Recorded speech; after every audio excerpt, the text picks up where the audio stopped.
Après Kiev hier, François Hollande et Angela Merkel à Moscou. Les deux dirigeants vont tenter de convaincre Vladimir Poutine d'accepter un nouveau plan de paix.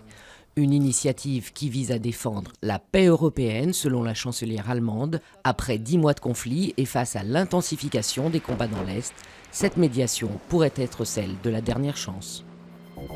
La guerre contre Boko Haram prend une ampleur régionale. Une force africaine de 7500 soldats devrait être mise sur pied.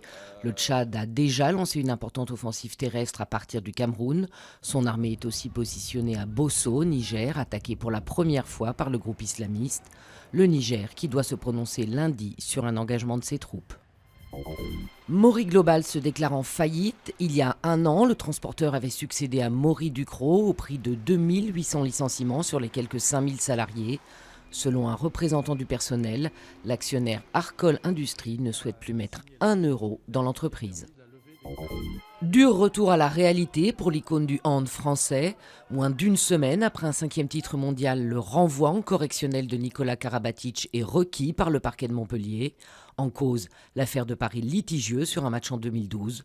Le parquet demande le renvoi de 16 autres personnes, dont plusieurs joueurs. C'est un festival qui attire à Sapporo plus de 2 millions de visiteurs chaque année. Une balade enchantée parmi des sculptures de neige et de glace. En vedette de cette 66e édition, une gigantesque sculpture de Star Wars.